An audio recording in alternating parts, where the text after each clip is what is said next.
Halo teman-teman, ini pertama kalinya aku membuat video panjang ya. Dan tanpa perlu basa-basi, langsung saja ya. Kali ini aku akan merekomendasikan alur cerita manhwa yang bagus dengan MC anti naif dan jenius. Perjalanannya baru dimulai saat dia berusia 20 tahun. Di kala itu, Chris kabur dari klannya dan memimpikannya kesuksesan selagi bekerja. Akan tetapi, dunia menjadi kacau dengan invasi kekaisaran sihir oleh Raja Iblis dan terjadi pembantaian yang menciptakan bencana di seluruh daratan. Maka dari itu, muncullah perekrutan untuk membentuk parti dan berkelana bersama sang pahlawan. Bagi Chris yang muak menjalani hidupnya, ini adalah kesempatan yang hanya datang sekali dalam hidupnya. Dan tanpa ragu, Chris bergabung ke parti pahlawan. Namun, bencana terlalu besar untuk ditangani dan kelompok manusia berakhir dalam kegagalan. Sang pahlawan Evan terus berkata, jika saja Chris yang menjadi pahlawan, maka hasilnya mungkin saja berbeda. Walau dia hanya pembantu pahlawan, tapi bakatnya adalah yang terbaik. Namun gadis ini meminta tolong agar pahlawan Evan yang ada di depannya tidak mengatakan hal tersebut. Walau bagaimanapun mereka semua sudah melakukan yang terbaik untuk mencegah bencana. Sekarang, semuanya telah percuma. Namun dia tiba-tiba berkata dalam hatinya, jika dia hidup kembali, dia ingin hidup di dalam keluarga kaya. Siapa sangka, Chris benar-benar mengalami regresi. Dan untuk beberapa saat, dia terdiam sambil memikirkan semua kejadian yang sudah menimpanya. Chris telah terlahir ke dalam tubuh tuan muda kekaisaran sihir. Tempat ini disebut klan Dark Magic, dan klan ini salah satu dari 12 klan yang menyokong kekaisaran sihir. Chris yakin dirinya regresi ke masa lalu, tepatnya di 15 tahun silam. Chris mengetahui siapa pemilik tubuh yang sedang dimasukinya ini. Dia adalah Christian van Baren Khazar. Keluarga Adipati Khazar adalah keluarga cabang di wilayah klan sihir hitam. Tapi walau mereka keluarga cabang, tetapi posisinya cukup bagus dan kaya raya. Di masa lalu, Chris mendengar jika klan Khazar memiliki 2 penerus potensial. Tetapi, putra tertuanya adalah Chris yang merupakan orang paling buruk. Dia selalu menyebabkan masalah di mana-mana hingga membuat dibenci banyak orang. Dan terdapat cerita yang mengerikan bagi kisah hidup Chris, di mana dia akan dihabisi oleh kerabatnya. Fakta ini membuat Chris sangat kesal, karena dia hanya berharap untuk hidup kaya dan bahagia. Namun dia harus hidup sebagai si pria buruk yang akan segera dibunuh. Tapi, bagaimana bisa Chris mati di kediamannya sendiri? Mungkin jika bersikap baik, Chris bisa saja menghindari kematiannya. Pemikiran itu adalah cara terbaik untuk hidup dengan menikmati kekayaan. Akan tetapi, apakah semuanya takkan terwujud? Karena Chris tahu, Raja Iblis akan datang membawa kehancuran dunia. Dia ingin menjadikan umat manusia sebagai persembahan untuk melengkapi Ragnarok. Dan saat umat manusia menyadari hal itu, semuanya telah terlambat. Jika Chris ingin bertahan di dunia ini, maka dia harus melakukan sesuatu dan mencegah kehancuran dengan tangannya sendiri. Dan tanpa basa-basi lagi, Christian memulai rencananya dengan datang menemui ayahnya. Tetapi, dia malah mendapatkan rasa amarah karena dia tidak menuruti perintah untuk tetap di kamarnya. Bagi sang kepala keluarga, menunjukkan wajahnya setelah menyebabkan insiden belum lama, ini merupakan tindakan tidak tahu malu. Jika dia melewati batas sekali lagi, maka ayahnya sendiri yang akan memenggal kepalanya. Meski mendapat penghinaan, Chris harus melakukannya. Lalu ayahnya dibuat terkejut saat dia mengungkapkan kedatangannya, yaitu untuk meminta maaf atas kesalahan yang pernah dilakukannya. Dia bahkan berjanji untuk tidak mengulangi perbuatannya lagi. Tapi ayahnya malah menganggap Chris sedang mempermainkannya, karena dia sudah berulang kali mengatakan hal itu. Chris yang mendengar itu, tak menyangka akan diomeli seperti ini. Dia merasa pemilik tubuh ini benar-benar tak berguna. Lalu Chris bilang pada ayahnya untuk membuktikan keseriusannya. Dia telah merenungi semua kesalahannya selama ini. Akan tetapi, ayahnya enggan percaya padanya karena di matanya, Chris adalah rubah licik. Kemudian, Chris menunjukkan wajah seriusnya dan menegaskan jika dia akan membuktikan penyesalannya. Dan Chris bersedia dikirim ke dalam gua hukuman selama 1 bulan, demi menunjukkan dirinya yang berbeda dari sebelumnya. Gua hukuman dalam klan Khazar merupakan penjara untuk para penjahat kelas kakap. sekaligus tempat yang tidak ada cahaya, dan kelima indera akan diblok. Beberapa hari di dalamnya sama saja sudah cukup untuk membuat seseorang gila. Dan bagi Christian, tempat itu sangat sempurna untuknya agar dapat menjadi kuat. Ayahnya cukup terkejut atas tekad putranya yang ingin membuktikan dirinya. Dengan penuh percaya diri, Chris mengungkapkan jika dia mengetahui betapa berbahayanya tempat itu, namun yang terpenting adalah mendapatkan kepercayaan ayahnya. Dan dari sekian banyak percobaan Chris untuk meyakinkan ayahnya pun tetap tidak goyah, karena Chris sudah berulang kali dia mengecewakannya. Tapi permintaan dia untuk memasuki gua hukuman secara sukarela tetap saja membuat ayahnya terkejut. Maka dari itu, dia akan memberinya kesempatan terakhir. Dan jika gagal, maka dia sendiri yang akan mengusirnya dalam klan. Menurutku tindakan ini adalah upaya bunuh diri. Jika gagal, maka terdapat orang-orang yang akan mengincar nyawaku, karena tidak memiliki perlindungan klan lagi. Tapi semua itu adalah harga untuk mendapatkan pengakuan dari ayah. Setelah berpikir, Chris akhirnya meminta sebuah permintaan pada ayahnya, dan ayahnya langsung beranjak pergi. Ayahnya sangat yakin, bocah manja, seperti putranya, takkan bisa melakukan hal itu. Beberapa saat kemudian, pelayannya yang merupakan makhluk setengah vampir bernama Soksa terlihat sangat sedih atas tuan mudanya yang akan memasuki gua hukuman. Bagi Chris, memasuki gua lebih cepat akan lebih baik, dan dia sudah tak sabar melakukannya. Rumor tentang dirinya yang akan memasuki gua hukuman mulai menyebar di kalangan pelayan. Chris mendengar jika sebelumnya, si pemilik tubuh ini telah mengejek nona muda dari klan sihir hitam. Hal itu membuat ayahnya sendiri yang harus meminta maaf atas kelancangan putranya pada keluarga sihir hitam lainnya. Orang-orang terus menyebut Chris adalah aib dari keluarga Khazar, yang bahkan ditertawakan di berbagai keluarga dalam klan sihir hitam. Beberapa saat kemudian, mereka pun telah sampai ke gerbang gua hukuman. Dia cukup terkesan akan penjaga gerbang di depannya yang tampak mengintimidasi. Setelah itu, tiba-tiba seseorang datang sambil memanggilnya kakak. Wajah ini tak asing bagi Christian, dan dia adalah adik kandungnya sendiri. Teran merupakan anak yang berbeda kepribadian dengan Chris. Dia adalah murid teladan sekaligus kebanggaan keluarga. Bahkan sekarang secara tiba-tiba menodongkan senjatanya. Meski begitu, ancaman ini tak cukup untuk membuatnya berkedip. Dan dengan santai, dia menanyakan hal apa yang ingin disampaikan oleh adik kecilnya. Namun Teran terlihat tidak senang dengannya. Dengan penuh amarah, Teran berteriak jika kakaknya sudah mencoreng nama baik keluarga. Dia tidak tahu rencana licik apalagi yang direncanakannya. Tetapi jika dia mengotori nama baik keluarga lebih dari ini, maka dia sendiri yang akan menghabisinya. Dari ucapan tersebut, kini Chris paham siapa yang telah menghabisi pemilik tubuh ini, dan orang itu tak lain adiknya sendiri. Di masa lalu, Chris telah bertemu dengan Teran pada zaman kehancuran, dan dia adalah penjahat yang terkenal akan sihir kejamnya. Siapa sangka sosok yang menyeramkan di masa depan memiliki wajah lucu sewaktu kecil. Chris tidak punya waktu untuk lunak padanya, dan dia menatap tajam sambil meminta Teran untuk menyingkir dari hadapannya. Dia tak peduli apa yang ingin dilakukan oleh Teran, dan sikap ini membuat Teran terkejut. Karena sebelumnya kakaknya selalu berkata kasar saat berbicara padanya. Tapi sekarang malah mengabaikannya begitu saja. Chris sudah memasuki gua hukuman dan dia tidak dapat melihat apapun. Kondisinya benar-benar gelap gulita. Bahkan dia tak bisa mendengar apapun seolah-olah inderanya telah dilumpuhkan. Jika orang biasa, maka mereka pasti akan panik hingga berdampak pada kondisi mentalnya. Tapi hal itu tidak berlaku untuk Chris, karena sudah pernah merasakan insiden yang lebih parah.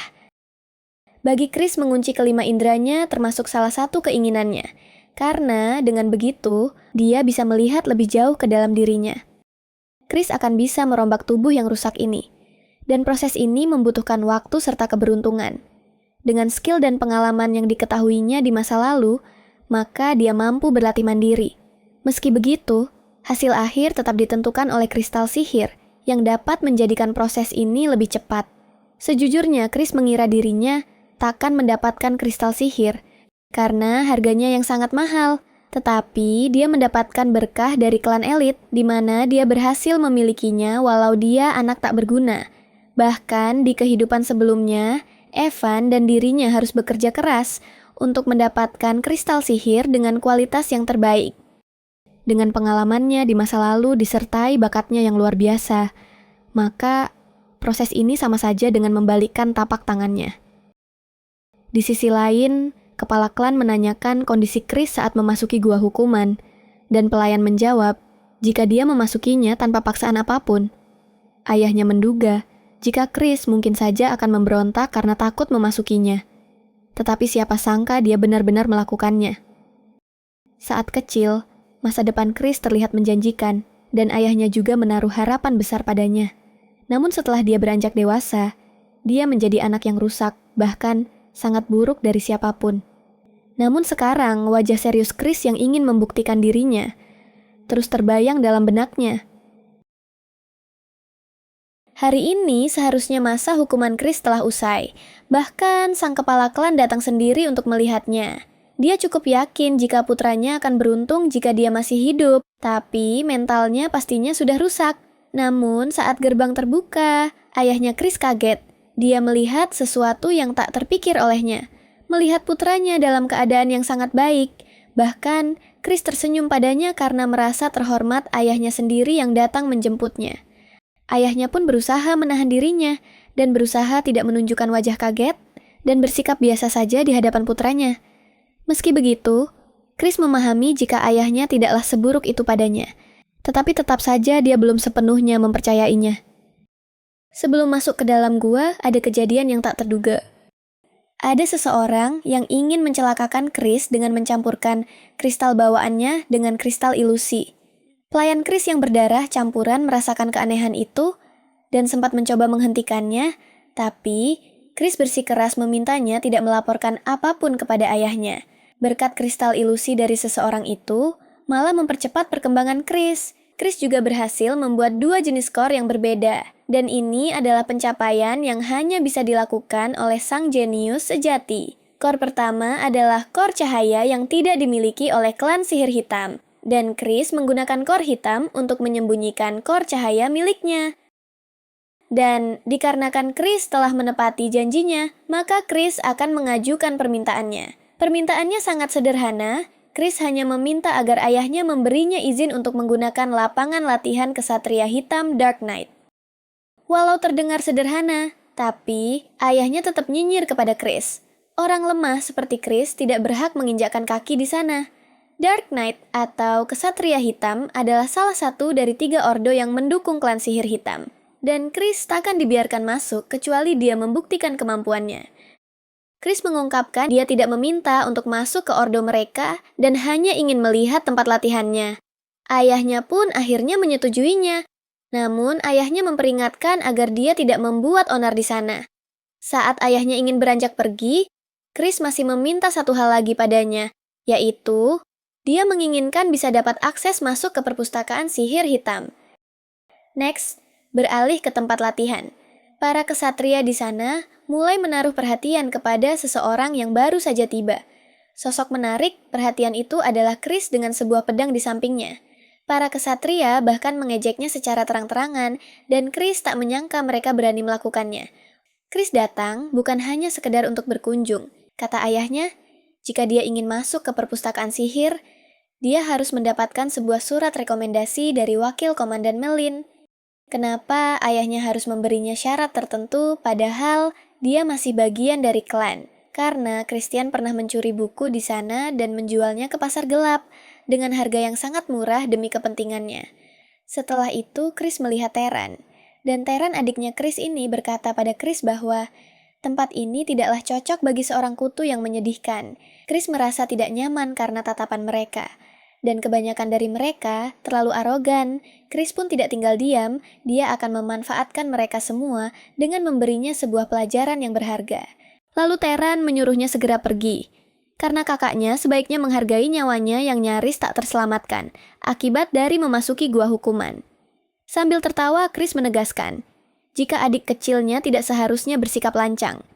Dia memasuki lapangan pelatihan ini bukan atas keinginannya saja, melainkan atas izin sang kepala klan sendiri. Di saat yang sama, sesosok yang penuh intimidasi mendekatinya dengan aura yang menantang. Sosok ini adalah wakil komandan Melin, dan dia ragu jika tuan mudanya benar-benar mendapatkan izin, bahkan mungkin saja sedang menipu. Dari energi yang dirasakannya, berusaha menakutinya. Tetapi, Chris di masa lalu sudah melawan Raja Iblis menakutkan, sehingga ancaman seperti ini bukanlah apa-apa.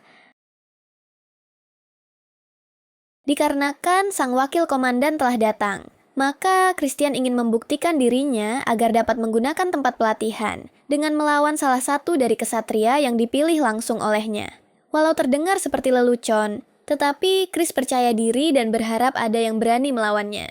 Lalu Chris menyarankan agar adiknya saja yang bertarung dengannya, karena para kesatria di sini nampaknya ragu karena takut melukai Chris. Tetapi hal itu membuat Teran sangat marah, karena merasa tidak sebanding dengannya dan dia adalah murid teladan di sini. Melin menyela dan mengungkapkan jika Chris ingin melawan Teran itu terlalu berat, karena Teran sang adik Chris sudah berada di level 2 bintang.